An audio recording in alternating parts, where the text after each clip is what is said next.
Phill Agnew, welcome to My Worst Leadership Moment podcast. How are you, buddy? I'm very good, and I'm very excited to be here. I love sharing my failures, so this will be great fun. Well, a little birdie told me, I think her name was Haley, said apparently you've got a lot of failures. So Haley said, oh, brilliant. Great. I've already been dobbed in. Mate. Haley would never do that to you. She's such a nice person. I didn't even reach out and ask her. She would have given you a fair few, actually. Yeah, definitely. She may have, mate. Look, I'm gonna leave that honour for you. You can choose your best one, mate. But look, before we dive in the topic of my worst leadership moment, how about you give our listeners and watchers a little bit of background on you, what you're doing, what you're up to in the future? You've got some exciting times ahead from what you've told me. Yeah, so I'm a marketer. I've spent the last pretty much 10 years in marketing, and I have a real interest in behavioral science and psychology. So understanding why people make the decisions they do. I love figuring out what makes somebody make a decision and how a subtle tweak, a subtle nudge to what you do, to how you maybe ask somebody something will change their decision making. So I specialize in that, read a lot of books on that subject, interview a lot of authors about those, and put all those on my podcast, Nudge, which is the UK's #1 marketing podcast, where we cover everything around how you can apply psychology to marketing and business. And the exciting news you referred to is that I've been in-house at marketing companies for the past pretty much 10 years, and I'm now going solo, just doing the podcast full-time in the new year, which will be really exciting and probably many more chances to make more mistakes as well. So you'll have to have me back on this show in 12 months probably.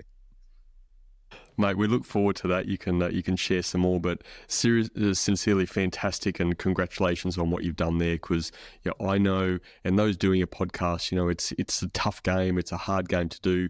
I think if anybody gets into it just for that sole purpose of making money, they're kidding themselves. But for you to do what you're doing and to turn that into a full-time gig, mate, all credit to you. Well done. Thank you.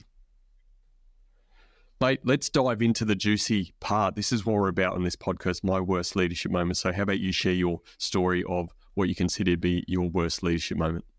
Yeah, so mine's an interesting one. I studied marketing, which is a bit weird for a marketer, because most people don't study marketing. There's millions of marketers out there. Very few people actually study it, and I think that's a good thing, because studying marketing is largely useless. You learn all these big strategic things about the 4 Ps and SWOT analysis, and even bits of accounting, all these big business stuff. And you actually don't learn anything that makes you any good at your job. You don't learn about copywriting. You don't learn about persuasion techniques. You don't learn about design elements. You don't learn about psychology. All these things that actually would make you a good marketer. And so I started marketing. Sorry to interrupt.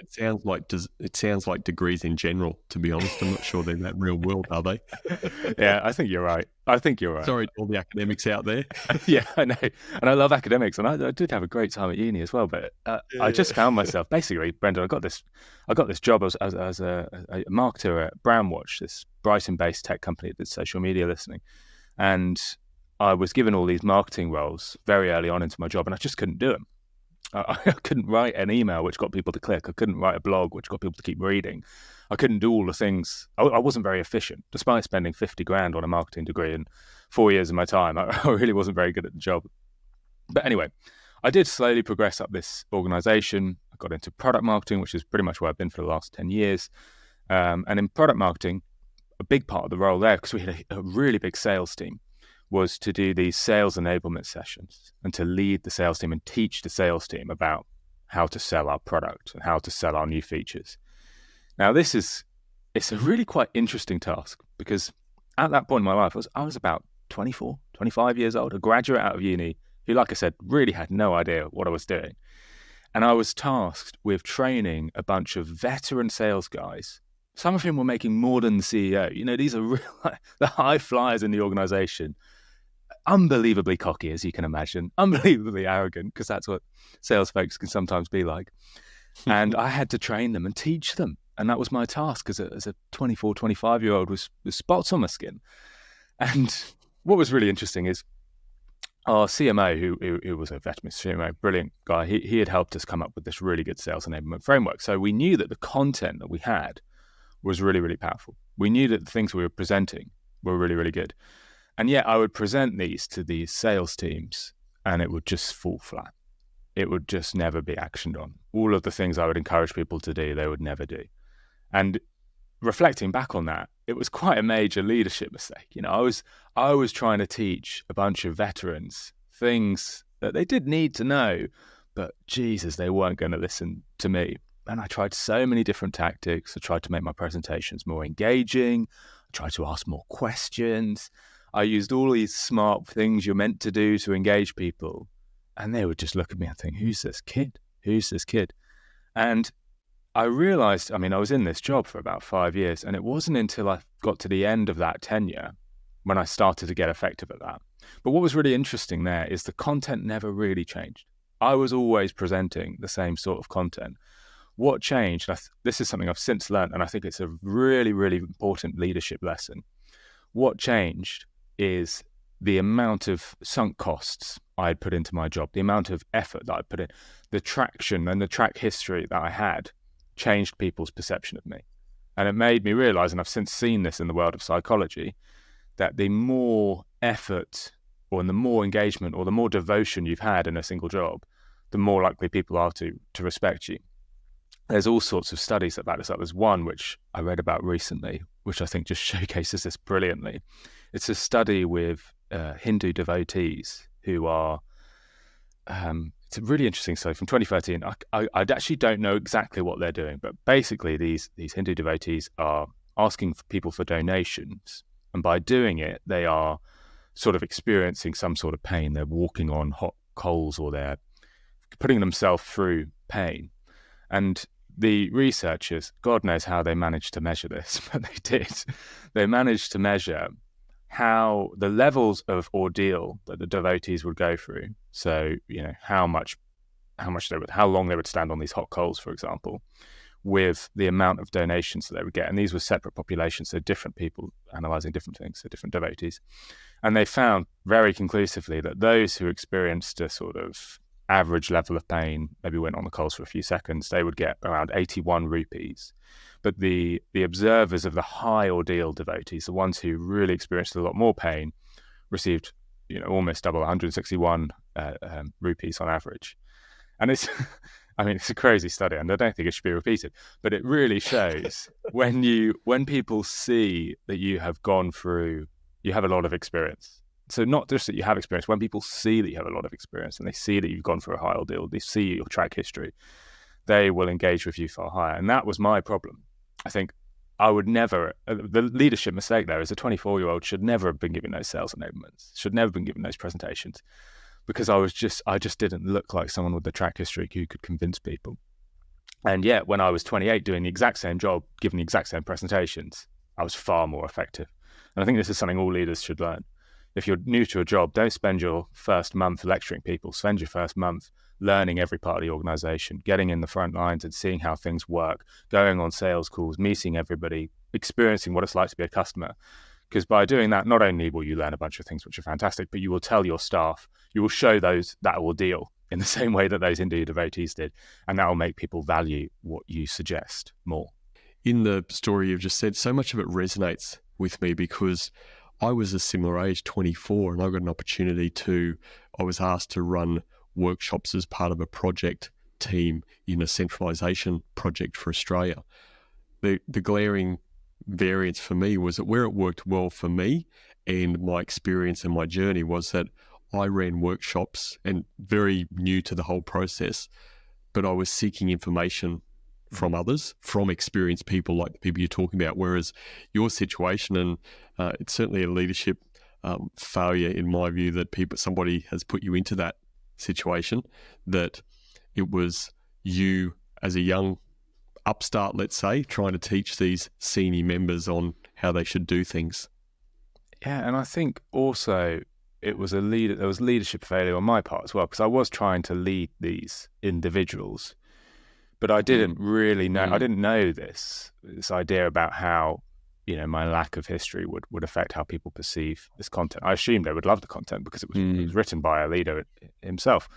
But I've since realized that the way you present your message can actually change how it's perceived. So if you watch any Steve Jobs keynote when he is introducing a new product, he almost always starts the keynote by saying how much time and how much effort Apple have put into creating this latest feature. They say, We've spent 3 years on this. If you had come around here on the weekends, you would have seen the car parks are full with office workers. We've been working weekends, we've been working nights. And he does this repeatedly every time. And you realize this isn't just something he's saying off the cuff. He's saying it on purpose because he knows that by sharing the effort that they've put into creating this product, that people will value the product more. And I could have done that. Reflecting back, I could have, as a 24-year-old, I could have probably taken a leaf out of your book, Brendan, which is I should have started those presentations by saying, I have spent the past few weeks shadowing some of you experts. So sort of seeking that expert advice. Here's some of the best things that I've learned from you, and presenting it back to them. This is how I think this would really resonate with our audience. And I've since tested this. I've run, because this principle vaguely is called the labor illusion. It means when you show the labor behind your work, people value that work higher. And there's all sorts of ways you can describe this, but vaguely it's called that. And I decided to test this for my podcast because, you like me, Brendan, we want people to listen to our shows. So we do all we can to market it. And one of the things I've tried with marketing is creating Reddit ads, which encourage people to click on the ad, go and listen to the show. Very simple. Now, I tested the labor illusion because in my ads, I would test different copy. So half of the participants saw or half the viewers on Reddit saw simple copy which said, come and listen to Nudge, or listen to the 6 best marketing tips I've heard this year on Nudge. That was the first one. And then I created a labor illusion variant, which was basically saying the same thing. It just said at the start, I've spent 480 minutes this year listening to marketing experts. Here are their 6 best tips. So the real content is the same. I'm still going to share 6 tips. But the second variant, I'm showcasing the work that I put in. I'm saying I've spent 480 minutes. And the click rate on that second ad was 45% higher than the original. 45%, just with one little extra line of copy saying I've invested all this time in listening to these experts. And I now know that I could have done what Steve Jobs did. I could have done the same thing and started those presentations as a sort of young graduate by saying, I don't know what I'm talking about, but I've spent the last 2 weeks shadowing you folks. Here's the best things I've learned about selling this new product. Let's share your best tips. And framing it as that, I think it would have gone down much better. Yeah. So you're talking a bit to obviously the learning experience, but was that learning well after the fact? And if so, what did you learn sort of in that moment or very soon after that moment that sort of shaped you in a certain way with your leadership? I think reflecting now, I've learned the value of showcasing the work I've done. I think maybe when I was that age, I had this because I was viewing other leaders who just went out and presented confidently. I assumed if I did the same thing, I would get the same results, but that wasn't true. I was perceived differently. So I really needed to showcase the effort I'd done. And I think that's something I've really invested in when I do similar things or lead, as a manager in future roles or as a leader of future teams. I've always tried to make sure that the team members that I'm managing or coordinating with understand that when we're talking about things, I've invested effort in understanding the problems that they're experiencing, or I've been through the same issues that they've had. I think it's really helpful when you're a leader who has done the same job as the people you're leading, because you can showcase that you've gone through the same thing, you have the same effort. But just simply, one of the simplest tactics that I've taken away is this idea of just making it clear to people that you have invested time into something. There's one, and I know, Brendan, you probably get bored of me for just citing studies, but I do think they are really useful at helping us understand the nuance of human behavior. And there's one. Get bored, mate. It's actually jogging some memories with your newsletter and some of the episodes that I listen to. So absolutely, shoot away, buddy. Thank you. Well, there's one from 2003. I read it in Richard Shotton's book, The Illusion of Choice, which is fantastic. And it's a study where they actually analysed 2 presenters giving presentations to different audiences. So really similar to the issue that I was coming up against. And the presentations were dead boring. They were presentations about optical switches and electronic ink.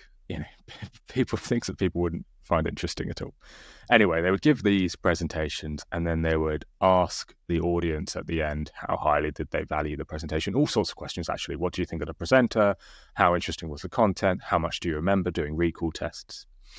But they would flip. They would do these presentations multiple times, and there would be a bit of an A/B test.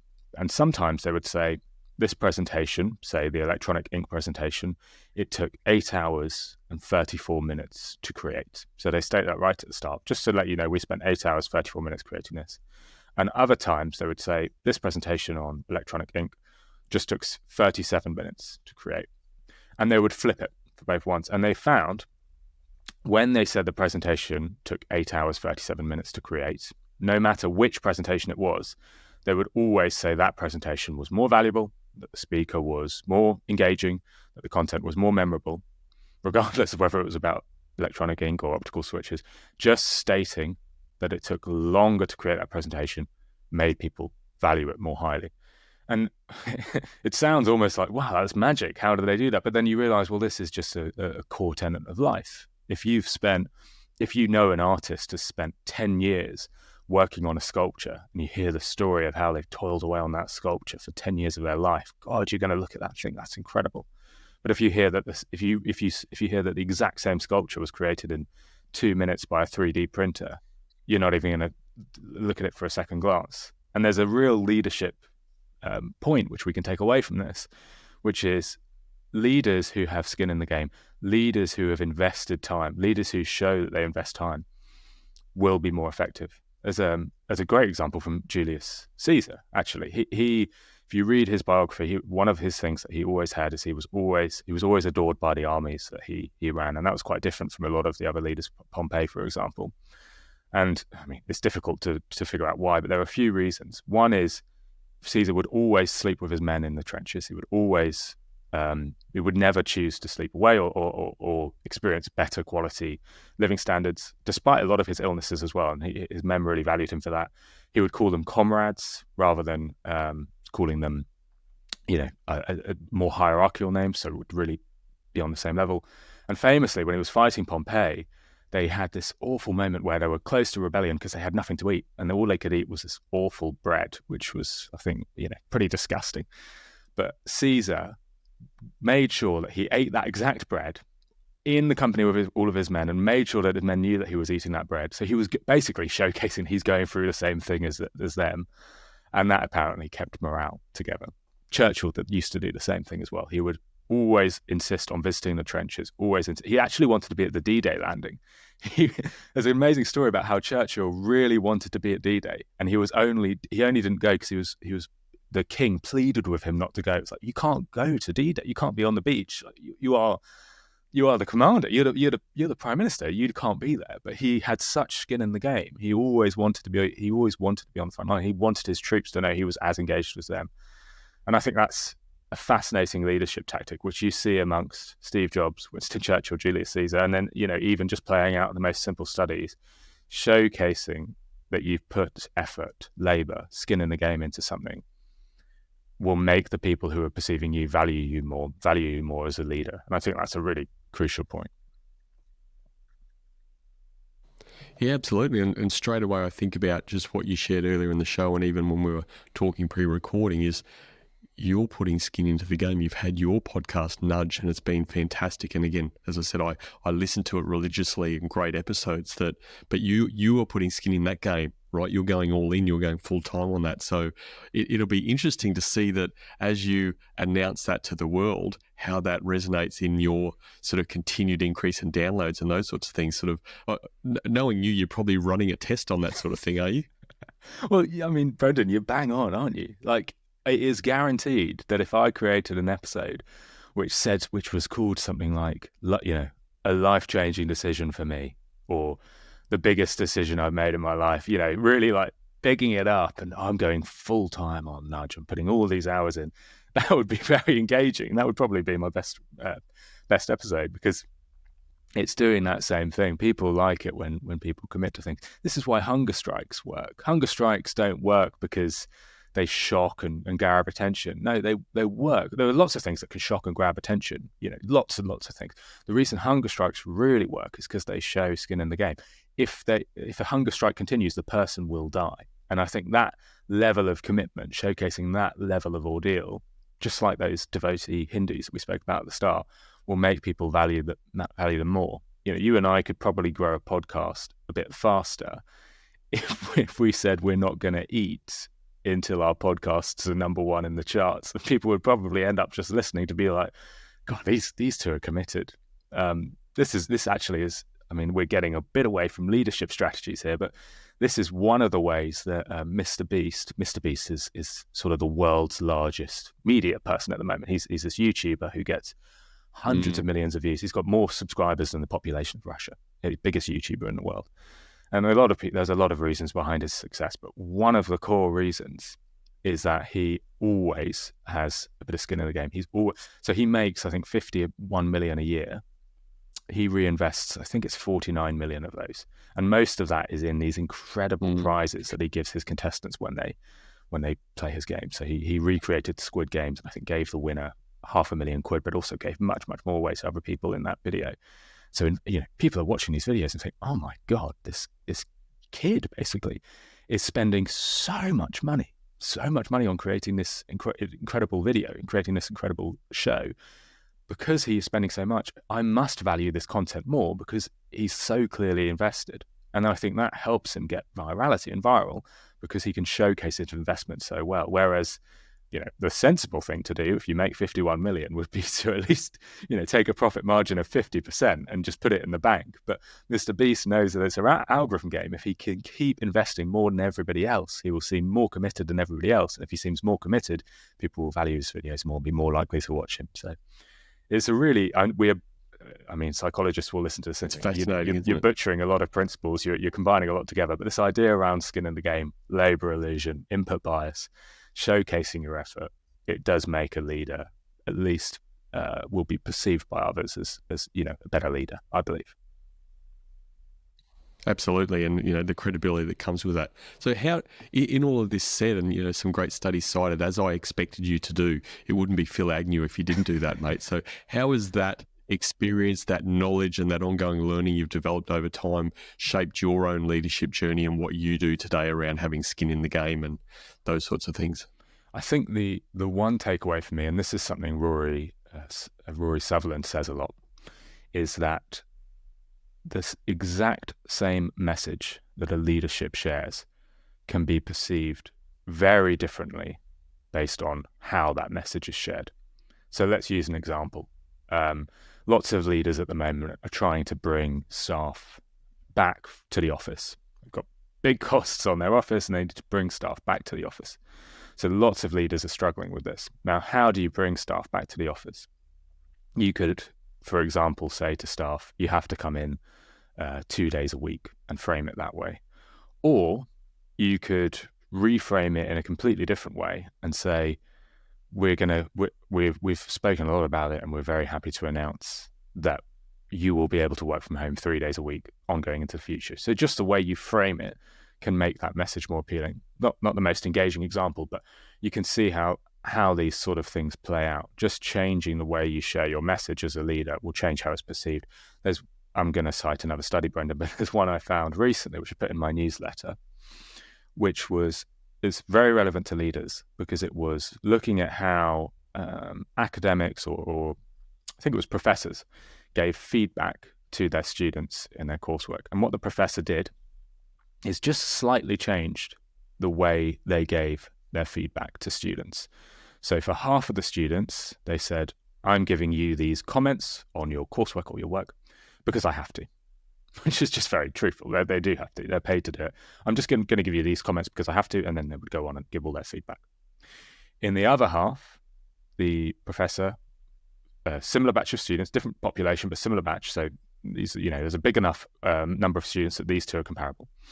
But this time the professor would say to everybody, I'm giving you this feedback because I have high expectations of you. So what's that doing? That is lifting the self-perception of the reader, it's engaging them, and it's also making them think, oh, this professor has a high expectation of me, I should live up to that expectation. And then the professor would go on to give the exact same feedback that they were giving anyway. But then the professor would monitor how all these things about these two groups. So what was the attendance level of the high expectation group versus the control group? What was the actual grades of both? How promptly did they give in their coursework, stuff like that? And across every metric, the group who was simply told that I have high expectations of you engaged more. They were more effective. They got higher grades, they gave their coursework back earlier, and they gave their coursework back on time as well. So it's a really simple way, and I think this is something that leaders really need to pay attention to. You can create a policy, for example, like we're going to give more feedback to our staff. And that policy you might think is just black and white. We either do it or you don't. But the way you give feedback alone can dramatically change how people engage. So my push, for me, this is how it shaped me as a leader, is to really think about the psychology behind the messages I'm sharing. How am I sharing my message, and how will it be perceived? And is there a way I can share it in a slightly different way that will make that message be perceived in a better manner? How can I find the high expectation variant for my message to the people I'm leading, because that will engage them more? I love it, mate. There's a couple of things, and that are sort of effective messaging and the psychology, some of the research attached to that can be really helpful from a leadership perspective. Absolutely. I think the intent is always important again. And I always say, well, as from a leadership perspective, you should always be coming from that right intent. So that's an important thing. And the other thing that sticks out is that getting back to hunger strikes, I really hope that people would listen more. I'd be very worried if they allowed us to die from hunger, because that just means they want to take us off the airwaves completely, mate.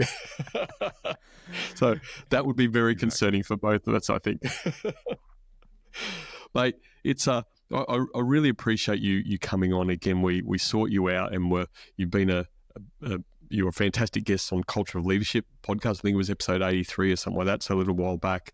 Again, what you've shared today, and the knowledge and backing it with the research, the studies, the science, always super important. So I appreciate that, mate.